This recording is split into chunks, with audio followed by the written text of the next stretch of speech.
Another night of disappointment of being a Detroit sports fan from a team that has been very disappointing since 2008. And looks like this season will be no different.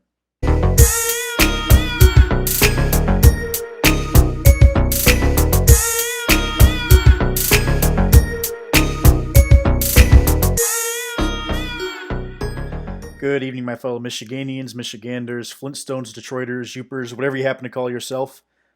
Welcome to the first episode about the Detroit Pistons, and a little bit of a somber one as they lost by 10 to the Minnesota Timberwolves. Um, I gotta say, I didn't really watch this team a whole lot in preseason, but I'm I was pretty interested to watch this game tonight because Troy Weaver made a whole bunch of moves. Signing Mason Plumlee, signing Jahlil Okafor, signing Grant, Josh Jackson, making all these moves, then getting three first-round picks. Um, I was like, might as well see how this turns out tonight. And obviously, it's just one game, and there's plenty of games in the NBA season, so you know, take what you want with this. But here's my five takeaways from this disappointment tonight. Um, I think the biggest thing that I saw was the defense around the perimeter.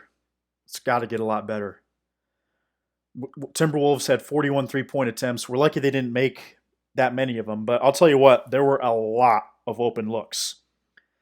And D'Angelo Russell, he was feeling it a little bit. He was getting pretty hot. Um, they had all kinds of guys hit threes. And you know what? There were times they just rotated the ball around, easy three, easy three. I think part of that is, the guards are doing way too much to try to help out inside. Yeah, you know what? We win the points in the paint battle, but you know what? When they're hitting threes, three beats a two any day. So the fact of the matter is, if they hit, if they hit 35% of their threes, this wouldn't even be a game. And the fact is they just had too many open looks, and D'Angelo Russell, a few other guys were just getting way too comfortable shooting the three. So that's got to get better. And I get it's just the first game, but still, we've had a preseason. No excuse to look this sloppy on defense. Just looked like guys were out of position all night. And the second thing from this game, the three-point shooting was abysmal. And I'll name. I think we all know. Anyone who watched this game knows which guy I'm going to be referring to. Svi, however you pronounce his name. I don't know how you pronounce that name, but supposedly hit about 73% of his shots in the preseason or his three-point shots, and today he was like 1 of 8. I mean, that's the difference in the game right there. You hit maybe 2 or 3 of those. This is an actual game, but tell you what, it's even just beyond him. Obviously, he had a terrible game, but the fact is he took a lot of really bad contested shots. Blake Griffin took a lot of bad contested shots late in the game. Josh Jackson, he had a good game, but even he late in the game took a lot of bad contested shots. The fact of the matter is we're wasting possessions with bad looks, especially since this is a team that is pretty good at getting the ball inside. I mean, we have great depth at the center position, a lot of size on the court. Don't get away from that stuff. And you know what? Use that to set up the three. But for some reason, we can't seem to. I mean, having one guy go 1 for 9, that's a killer. But still, too many bad looks from three. And the fact of the matter is, in this day and age in the NBA, you got to be able to knock those down, especially the open looks too. So I think those two things I listed right there are the reasons we lost this game. Bad perimeter defense, bad three-point shooting. That's where this game is won and lost nowadays. And it's great to be great inside, but you got to use that to set things up. Speaking of inside, let me just talk about my third point. I got to say this. I'm really, really impressed with Mason Plumlee. And I'm absolutely stunned. Can you believe this? Back in 2013 or 14, I remember watching the national championship. It was Duke versus Wisconsin. Jahlil Okafor was the starter on that team, and Plumlee was pretty much the backup. If you would have told me that Mason Plumlee would be an exponentially better NBA player than Jahlil Okafor, I would have said you were high. I would have said you were absolutely crazy. But the fact of the matter is, Plumlee's just a lot better than Okafor. And I think part of it too is Okafor. We signed him. At first, I was pretty excited because I remember he dominated at Duke. But here's the thing: Like, it's one thing in college when you have a bunch of size over everybody, but in the NBA, that differential kind of goes away. So, you can't just win with sheer athleticism. And I'll tell you what, like Mason Plumlee, he seems like he's always in the right spot at the right time. Like Killian Hayes took a wild drive, but then he just lobbed the ball up, and Plumlee was right there to lay it up and in. Every time the Timberwolves missed a bucket or when they made a bucket, Plumlee was rushing down the floor. He got a couple of quick transition buckets. Plumlee was good in the post. He just seems like he's always in the right place at the right time, and he has excellent body control. Thing is, Okafor might have a better build than Mason Plumlee, but the thing is, like, he doesn't move his feet as well, doesn't seem to get in good position. The fact of the matter is, I think Plumlee might be one of the better forwards on this team. Yeah, I said that. He might be one of the better forwards on this team, other than probably Blake Griffin, or definitely Blake Griffin. Griffin's one of the better forwards in the game, but I'm really impressed with Mason Plumlee, and I think he's going to help us win some games this year. I think, maybe we spent a little bit too much on him, but he plays with a lot of effort, a lot of intensity, and he's just a very technically sound player. Like him a lot. And Jahlil Okafor, if he can, I mean, he's got the build, but if he can somehow learn from Mason Plumlee to be in the right place at the right time, it feels kind of weird saying that because they were in college together, but Okafor still he needs to work on his, footwork and not just relying on his build and his big hands. You know what? He got blocked a couple of times tonight. A couple of times he got boxed out. And, that just can't happen. So the fourth point is about Killian Hayes, our first round pick in the 7th round. He had some okay moments tonight, but he's not ready to play. The fact of the matter is, when I saw in the fourth quarter, he 2 consecutive lob passes to Blake Griffin just gets stolen and run down the court. I think that really turned the game around. And, I'm not saying the game is his fault. He's only 19 years old, and he just has a learning curve. I mean, the fact of the matter is Anthony Edwards is ready to play right then and there, and players like that are extremely rare. I got to say, the Minnesota Timberwolves, they have a lot of great young players, and Anthony Edwards definitely is going to be something special.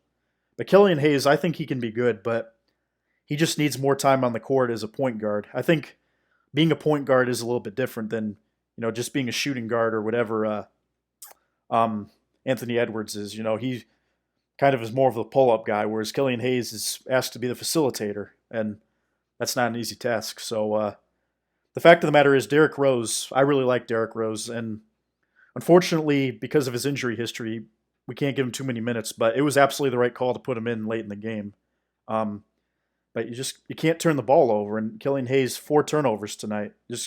That just can't happen, especially when 2 of them go for 4 points. We were winning the game by 4 points late in the fourth quarter, and then 2 turnovers right there. That changes the whole complexion of the game. Now they had all the momentum, and it feels like we kind of got away from pounding the ball inside.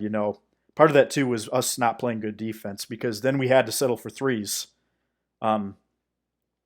But the fact is, we just can't have mistakes like that late in the game. And Hayes is only 19. He'll learn. And I think Derrick Rose is an excellent mentor. So, not too worried about it. I want to get Hayes some time, but, you can't turn the ball over like that. And here's the last point of the game. And, this is another big thing. We did not get to the line enough. And Killian Hayes, we need you to drive the basketball a lot more. I can't tell you how many times I saw him in one-on-one situations. He'd be like, it's like, dude, you're a first-round point guard. Drive to the basket.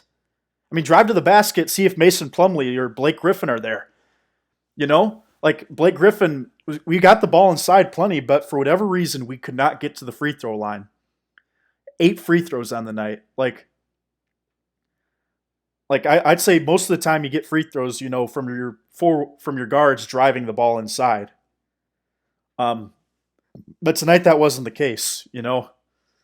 Part of it too is we got a lot of our buckets in transition. But the fact is we need to go at guys a little bit more. Sometimes in the NBA it's important to go into contact rather than avoid contact, and that probably was the difference in the game. The Timberwolves, they were drawing contact when they were getting their shots. The Pistons were trying to get away from contact. And look at that. Like, almost the Timberwolves almost tripled the free throws that we took. So that's got to get cleaned up. Guys have got to start going into contact, or else it's going to continue to be a long season. So I'm disappointed with the night, but at the end of the day, it's only one game. And look, I don't think this team is going to run the table this year. This is a project. There's a lot of young guys on this team. I wasn't happy that Sadiq Bey and Isaiah Stewart didn't get some minutes, but I get it. It's first game of the year. This team is a project, and the fact is Griffin and Derrick Rose are just there, to sort of be a mentor. The only thing I'm confused about is why we sign so many free agent centers that are all good players. Grant's a good player. Jackson's a good player. Plumlee's a good player. They're all good. I'm not denying that. They all played well tonight. The issue is, being a rebuilding team, why are you spending so much money on these guys? Maybe there's something I don't know that Troy Weaver wants to do, because before the draft, I was of the impression that he was going to rebuild this roster. But, if you're going to rebuild the roster, don't sign 3 guys. I don't know if he's looking for trade value or something like that, but I don't know. Maybe he just had money and felt like he needed to spend it. But there needs to be a plan, because this team is not going to win a championship. There's good players out here, but the forward play the guard play, the guard play still needs to be better. Derrick Rose is a great player, but really that's about it. If this team wants to win in the short term, I'm sure Killian Hayes will be better down the road, but are we building for the future, or are we trying to win now? That's the one frustrating thing about this team, is I don't really know the direction.